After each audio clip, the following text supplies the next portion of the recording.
My name is Chris Navarro, and this is my story about how I followed my brother to the Philippines and create an app of legacy to connecting Filipinos worldwide through Kumu. I am a chef. I've been cooking since 2005 professionally, but I've been cooking my whole life, if you include me cooking with my mom and my sisters. I've always wanted to cook, but I never thought I could do it professionally. We went from an industry that made money to working minimum wage, which was a very interesting lifestyle change. I had a semi-successful catering business. I wasn't a great businessman, but I just loved cooking for people.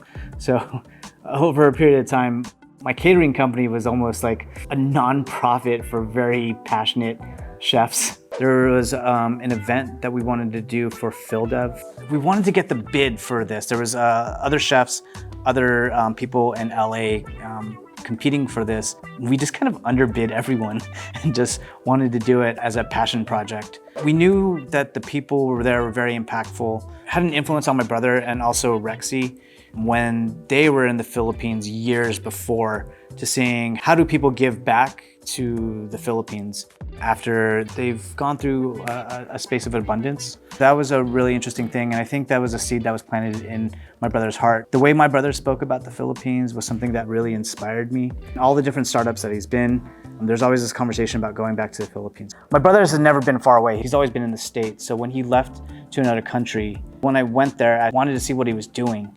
And it was really interesting to see that he started the app and there was a couple other friends. And I remember when he was going around in the States and he was asking for the seed money for a bunch of people, like friends and family, borrowing $10,000 from this person, $40,000 from this person, and to turn something that didn't exist. And he's a strong person of faith, and to get people to believe in this vision. I think that's what my brother has always been for me. But yeah, I went to the Philippines and I remember seeing him, and it was a crazy time. At the time that the app was less than a year old, they were running it out of 2 condos at the Robinsons. They were just bootstrapping it. I would just go to all the meetings with him just to spend more time with him. He was so busy with the app. Angela was doing growth, and I ended up looking at retention. And I was just like, picked up a couple of the books they had lying around them and just kind of studied and seeing how we can implement, how do we keep people on the app? And that was a really interesting thing. I was only supposed to be in the Philippines for like a month or maybe a month and a half.